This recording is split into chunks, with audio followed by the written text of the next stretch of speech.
और ये मैंने गूगल कोलैब ओपन किया और यहाँ से हम पांडास को अंडरस्टैंड करेंगे। पांडास से मुराद पांडास लाइब्रेरी, लाइब्रेरी का नाम ही पांडास है। तो ये मैंने नई नोटबुक बना ली और इस नई नोटबुक का नाम हम रख देते हैं पांडास। पांडास की जो लाइब्रेरी है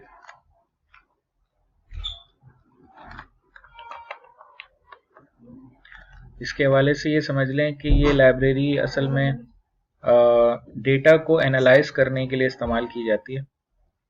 ठीक है, और है क्या ये? डेटा के ऊपर डिफरेंट किस्म के ऑपरेशंस परफॉर्म करने के लिए हम इस्तेमाल करते हैं। ठीक है, अच्छा, अब इसमें मैं डायरेक्ट यहाँ से जा रहा हूँ पांडास डेटा फ्रेम्स के कॉन्सेप्ट के ऊपर।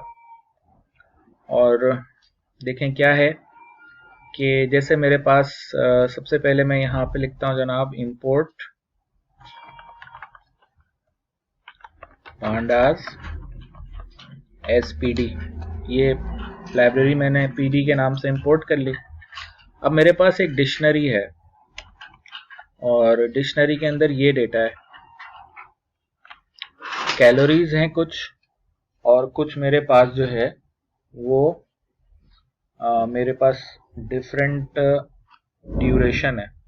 तो 3 वैल्यूज हैं मेरे पास विद रिस्पेक्ट टू कैलोरीज और 3 वैल्यूज हैं मेरे पास ड्यूरेशन के हिसाब से। अगर अभी आप इसको प्रिंट करा के इसका आउटपुट चेक करेंगे तो ये आउटपुट नजर आएगा आपको।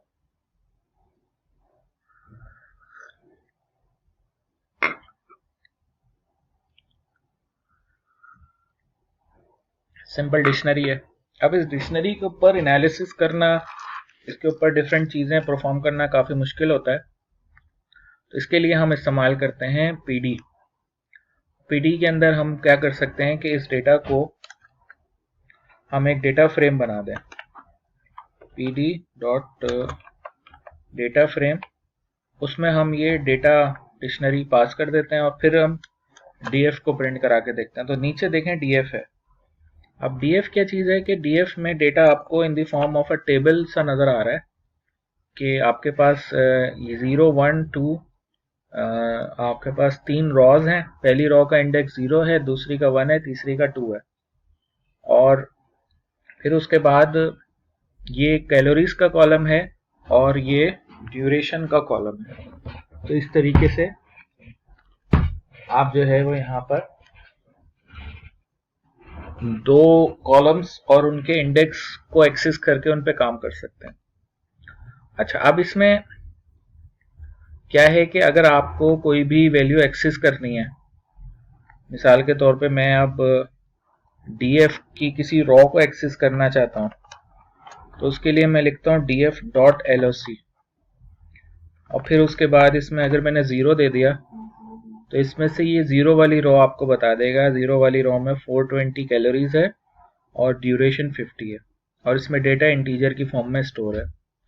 अगर मैं यहाँ 1 देता हूँ तो मुझे ये बता देगा कि कैलोरीज में 380 है और ड्यूरेशन में 40 है। अगर मैं यहाँ 2 दे दूंगा तो ये सेकंड लोकेशन मुझे यहाँ पर बता देगा।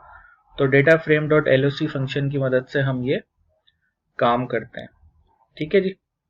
बाकी आप चाहें तो डेटा फ्रेम बनाते हुए उसमें 0 1 2 के बजाय टेक्स्ट इंडेक्स भी दे सकते हैं। टेक्स्ट इंडेक्स से मुराद क्या है कि जैसे आपने यहाँ पर ये वाला काम किया था, तो इसी को मैं कॉपी कर रहा हूँ और नीचे एक और मैं यहाँ पर बना रहा हूँ अलग। अब इसको हम डेटा 1 कह देते हैं। अच्छा, डेटा 1 जब हम बना रहे हैं तो डेटा 1 बनाते हुए इंडेक्स यहाँ पर प्रोवाइड कर देते हैं। इंडेक्स क्या हम दे रहे हैं? Index equals to day 1 day 2 day 3। सही है।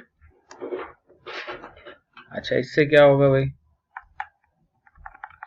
इससे होगा ये कि अब 0 1 2 की जगह आपको इस डेटा फ्रेम में डे 1 डे 2 और D3 नजर आएंगे। सही है।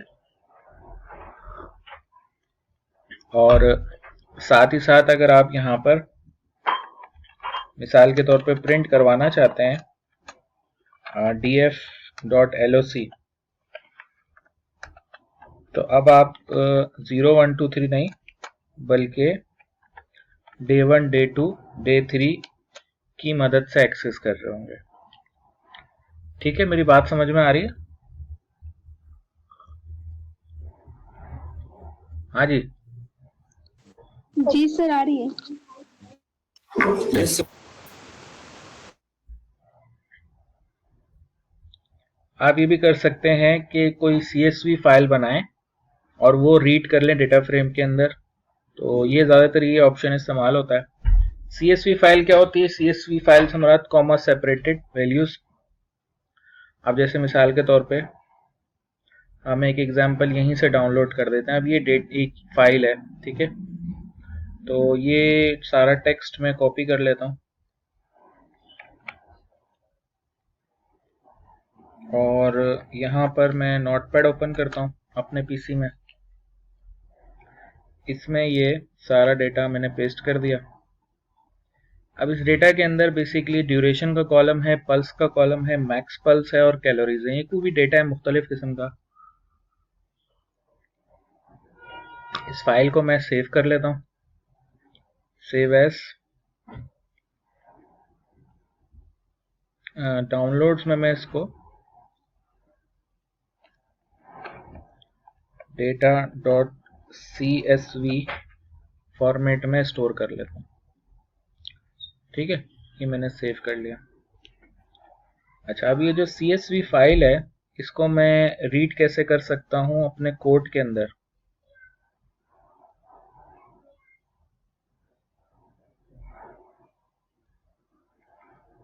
तो उसके लिए जनाब हम तरीक़ेकार क्या इस्तेमाल करते हैं। सिंपल हम ये data.csv फाइल को pd.read_csv से रीड करेंगे। अच्छा, वो आप कैसे करेंगे? कोलैब के अंदर अगर VS कोड इस्तेमाल कर रहे हैं तो उसमें तो उसी फोल्डर में होना चाहिए CSV फाइल को। यहाँ पे कैसे करेंगे? यहाँ पे आप इधर आकर फाइल्स में वो वाली फाइल डाउनलोड कर data.csv फाइल डाउनलोड से यहाँ अपलोड कर देंगे गूगल कोलैब में। तो ये data.csv यहाँ आ गई। अब ये data.csv जब यहाँ आ गई है और आप ये कोड रन करेंगे तो डेटा ये रीड कर लेगा। फिर आप इसको चाहें तो प्रिंट करवा के चेक कर सकते हैं इसका आउटपुट क्या है। तो आपने जैसे इसका आउटपुट चेक किया तो ये आपको दिखा रहा है कि इस data.csv के अंदर ये डेटा है। इंडेक्स इसने इसको खुद प्रोवाइड कर दिया, बाकी जो 4 कॉलम्स थे ये इसने उस CSV फाइल से निकाल कर यहाँ पर डेटा फ्रेम में डिस्प्ले कर दिया। ठीक है, समझ में आ रही बात? Yes sir. अच्छा, अब आप इस डेटा के ऊपर डिफरेंट किस्म के एक्शंस परफॉर्म कर सकते हैं। इसमें कितनी रॉज हैं ये आपको बता देगा। ठीक है, तो आप जो है वो डेटा की एनालिसिस इसमें कर सकते हैं, जो कि असल काम है पांडास का। जैसे अगर शुरू की 10 रॉज देखनी है आपने, सारी नहीं देखनी, तो आप सिंपली लिखेंगे प्रिंट और यहाँ पे आपने लिखा df.head। बाय डिफॉल्ट हेड जो है वो सिर्फ 5 रॉज दिखाएगा आपको, लेकिन आप इसमें अगर कोई वैल्यू दे दें तो अब ये 10 दिखा देगा। ठीक है, शुरू की। इस तरीके से आप डेटा व्यू कर सकते हैं हेड फंक्शन के थ्रू, और टेल फंक्शन की मदद से आप आखिर की 10 वैल्यूज देख सकते हैं। तो आपने यहाँ लिखा df.tail, तो आखिर का जो डेटा है आखिरी 5 रॉज वो आपको यहाँ पर नज़र आ जाएंगी जो भी होंगी डेटा के अंदर। फिर डेटा की इंफॉर्मेशन आप चेक कर सकते हैं कि डेटा किस किस्म का है, यानी आप इस तरीके से df.info करेंगे तो उस डेटा की इंफॉर्मेशन आपको पता चल जाएगी कि ये बेसिकली 169 एंट्रीज हैं 0 to 168। 4 कॉलम है, ड्यूरेशन कॉलम है, पल्स कॉलम है, मैक्स पल्स कॉलम है, कैलोरीज कॉलम है, और इसमें से एक कॉलम फ्लोट का है और बाकी 3 जो है वो इंटीजर है। मेमोरी में 5.4 KB इसने जगह ली हुई है। ठीक है, समझ में आ रही बात?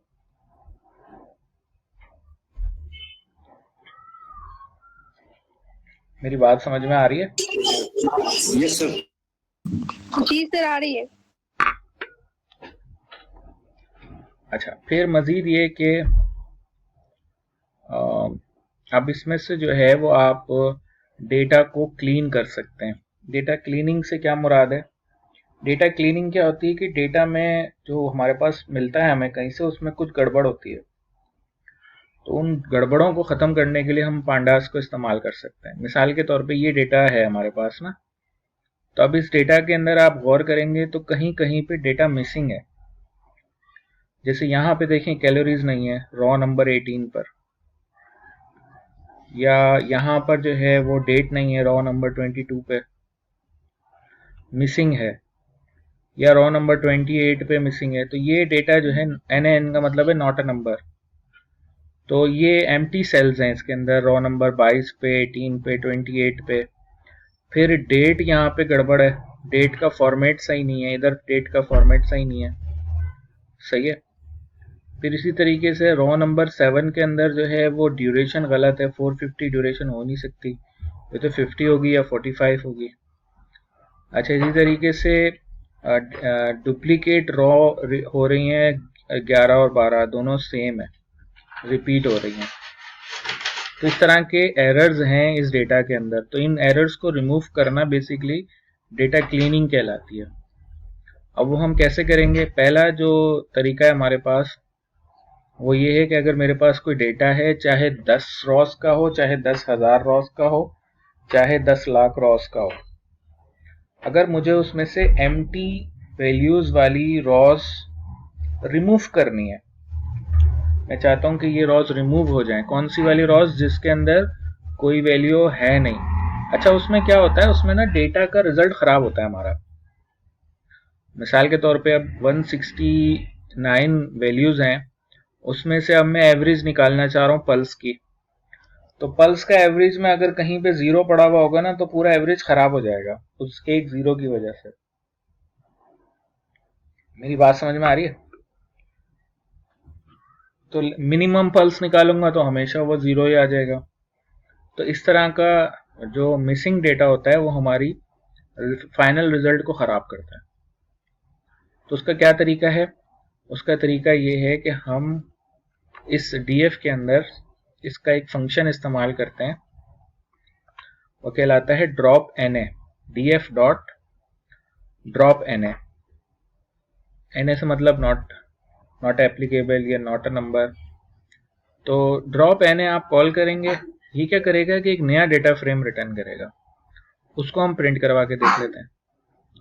तो ये देखें, इसने नया डेटा फ्रेम एक प्रिंट किया है, और आप पूरा प्रिंट करवाने के बजाय अगर इसकी इंफॉर्मेशन चेक करें,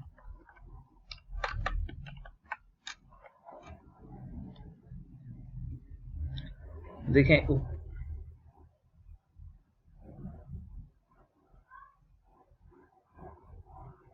डेटा फ्रेम डॉट इन्फो, तो new data frame dot info आप करेंगे तो देखें अब इसमें 164 एंट्रीज हैं। ठीक है, जबकि ऊपर कितनी थी? ऊपर थी 169 एंट्रीज। तो इसने 5 एंट्रीज डिलीट कर दी हैं। है ये भी 0 से 168 तक, लेकिन बीच में कुछ एंट्रीज इसने डिलीट कर दी हैं। तो टोटल 4 रॉज इसने डिलीट करी हैं, वो रॉज जिनके अंदर हमारे पास डेटा जो है वो कोई भी रॉ नल थी। तो नल को खत्म करने का एक तरीका ये है कि उस रॉ को ही उड़ा दो, यानी गरीब को खत्म करने का एक तरीका ये है कि गरीब को मार दो। ठीक है, तो क्योंकि ये रॉ हमारे रिजल्ट में गड़बड़ कर रही थी, सही है, लिहाजा हमने उसको उड़ा दिया। ठीक है, मेरी बात समझ में आ रही है? ये फंक्शन कहलाता है ड्रॉप NA। DF में डेटा को कन्वर्ट करेंगे और ड्रॉप NA कॉल कर देंगे, सारी NA वाली रॉज डिलीट हो जाएंगी। जितनी भी हैं। समझ में आ रही मेरी बात? ये कौन सा फंक्शन है? ये ड्रॉप एन फंक्शन है।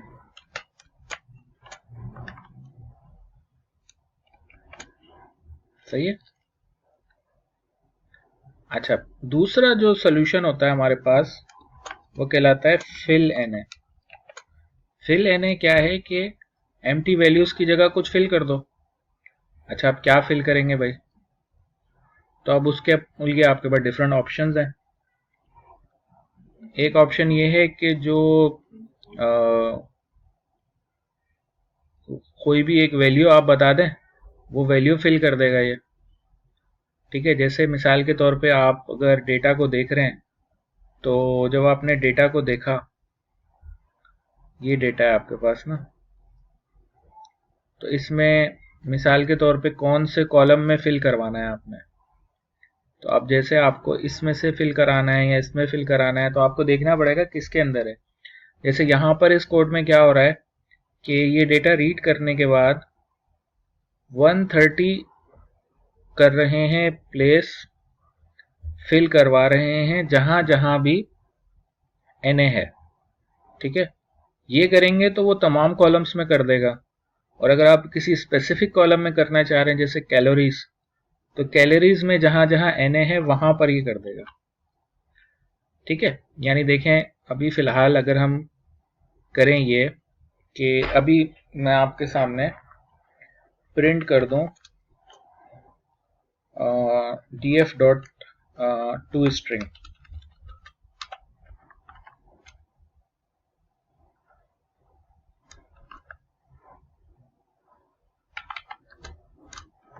सही है, df डॉट टू स्ट्रिंग मैंने कर दिया। ये डेटा है आपके पास।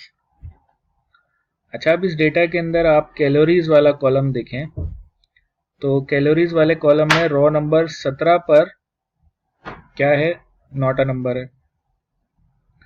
फिर रो नंबर 27 पर भी है, 17 पर है, 27 पर है, फिर 91 पर भी है। सही है, तो चलें अभी तीन हम ऊपर का देख लेते हैं, 17, 27 और 91। अब हम क्या करते हैं कि हम एक नया df बनाते हैं, df2 equals to df dot fill na। अच्छा, फिल na में करेंगे क्या? हम करेंगे ये कि ये जो कैलोरीज वाला कॉलम है, ये कैलोरीज वाला कॉलम है, इसमें 30 प्लेस कर देंगे, 130 प्लेस कर देंगे। उसके बाद ये जो df2 बनेगा, इसको आप प्रिंट करवा के देख लें। तो कौन सी रो थी हमारे पास? 17, 27 और 91। तो इसको जब आप रन करेंगे और आप आउटपुट चेक करेंगे, तो अब देखें रो नंबर 17 जो है वहां पे अब यहाँ क्या आ गया, 130 आ गया। इसी तरीके से रो नंबर 27 पे क्या आ गया, 130 आ गया कैलोरीज में। और रो नंबर 91 पे क्या आ गया, 130 आ गया। नॉर्मली हम करते ये हैं कि एवरेज वैल्यू निकाल लेते हैं पूरे कॉलम की, और वो वैल्यू जो है वो फिल करवा देते हैं एम्प्टी वैल्यूज की जगह, ताकि हमारा जो है वो आउटपुट सही खराब ना हो। ठीक है, तो एक मैकेनिज्म है एम्प्टी वैल्यूज को हैंडल करने का जो कहलाता है ड्रॉप एन और दूसरा कहलाता है फिल एन। मेरी बात समझ में आ रही है? हाँ जी। Yes sir. अच्छा, अभी 130 आपने करा था, तो 130 क्यों करा था भाई? कोई और भी कर सकते थे। तो आप चाहें तो मीन निकाल लें, यानी आप करें ये कि एक और कैलोरीज का मीन निकालें और मीन सर प्लेस आवाज कट कट के आ रही है, सॉरी। बाकियों के पास सही आ रही है भाई? हाँ जी, बाकी लोगों के पास सही आ रही है? जी सर, जी सर सही आ रही जी सर सही आ रही है, बीच में है। हुई सर थी। अच्छा, तो अभी देखें हम क्या कर रहे हैं कि बजाय 130 करने के x से रिप्लेस कर रहे हैं। x क्या है? इस कॉलम का मीन है। तो अब अगर आप df3 को प्रिंट करके चेक करें तो इसने क्या किया होगा? कैलोरीज वाले कॉलम का मीन निकाला होगा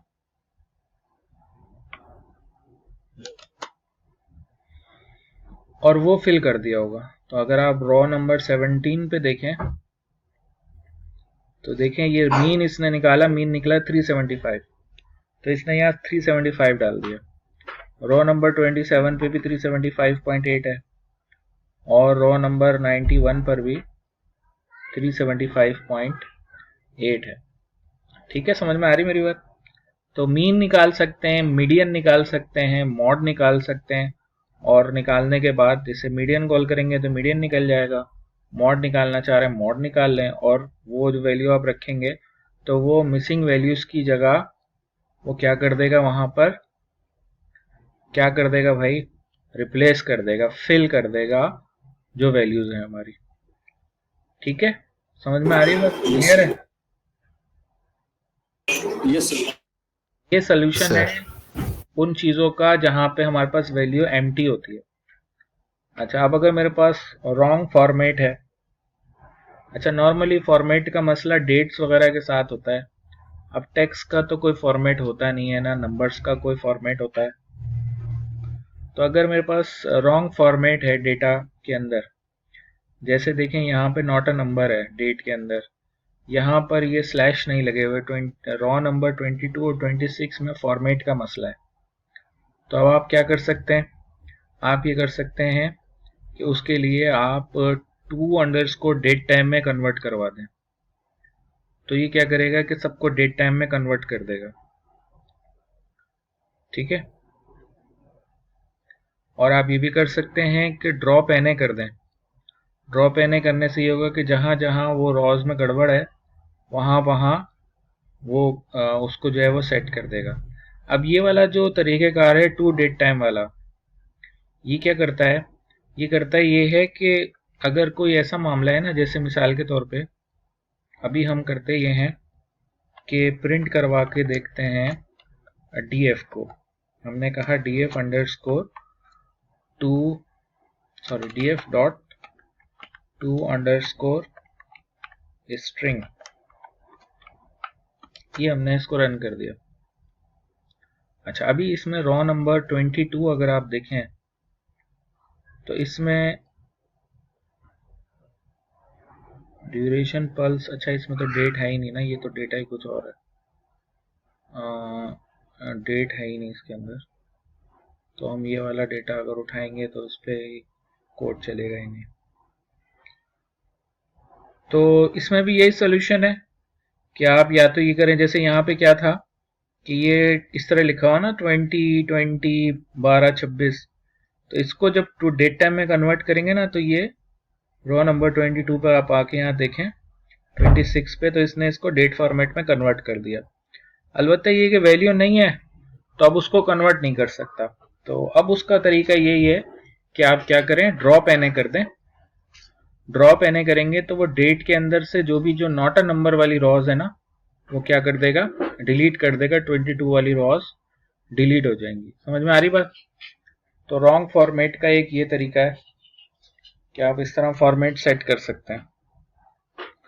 फिर अगर आपके पास जो है वो रॉन्ग डेटा है, रॉन्ग डेटा से मुराद जैसे यहाँ पर 450 आ गया। अच्छा, अब ये रॉन्ग इसलिए है कि ड्यूरेशन 450 बहुत एबनॉर्मल है यहाँ पर, क्योंकि हमने डेटा जो है वो 60-60 लिया हुआ है, चाहे 60 सेकेंड है या 60 मिनट है। 450 बहुत ज़्यादा हो गया, तो क्लियरली एक ज़ीरो ज़्यादा एंटर हो गया है यहाँ पे। तो अब इसका क्या हल है? तो इसका हल ये है कि या तो इस लोकेशन पे डायरेक्ट एक्सेस करें आप, और यानी 7th रॉ के अंदर ड्यूरेशन कॉलम में वैल्यू सेट कर दें। ठीक है, या ये कि आप जो है वो एक लूप लगा लें और उस लूप में कहें कि जहां भी वैल्यू 120 से ज़्यादा है उसको 120 कर दो, क्योंकि ड्यूरेशन 120 से ज़्यादा हो नहीं सकती। इस तरह का भी काम कर सकते हैं। ठीक है, या ये कि जहां भी 120 से ज़्यादा है तो उस रॉ को डिलीट कर दो, ये भी कर सकते हैं। ये भी पॉसिबिलिटी है। तो इन सारे तरीकों से आप इस ऐसी रॉ को जो आपके डेटा के रिजल्ट खराब कर रही है उसको आप जो है वो रिमूव कर सकते हैं। अच्छा, फिर ये कि अगर कोई डुप्लीकेट रॉ है, जैसे ये 11 और 12 डुप्लीकेट हैं इस डेटा के अंदर, तो उसको कैसे आप कर सकते हैं? आप df डॉट डुप्लीकेटेड जो है वो चेक करें, अगर है तो आप क्या करेंगे, ड्रॉप अंडरस्कोर डुप्लीकेट्स कॉल कर दें, तो जितने भी डुप्लीकेट रॉज हैं वो डिलीट हो जाएंगी डेटा फ्रेम में से। मेरी बात समझ में आ रही है?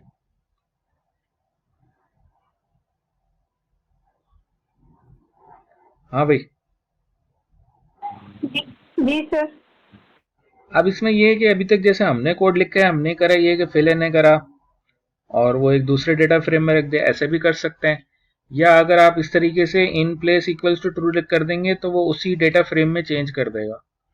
तो आपके ऊपर डिपेंड करता है क्या करना चाह रहे हैं। अगर अलग अलग रखना चाह रहे हैं तो फिल एन के अंदर इन प्लेस ट्रू ना भेजें तो वो अलग डेटा फ्रेम रिटर्न करता है, इन प्लेस ट्रू भेज दें तो वो उसी डेटा फ्रेम में चेंज कर देता है। तो फिर लेकिन रिवर्स करने में प्रॉब्लम होती है, बैकअप नहीं रहता आपके पास। तो आपको जो स्ट्रेटेजी ज़्यादा बेहतर लगती है इस सिनेरियो में वो स्ट्रेटेजी आप अप्लाई कर दें।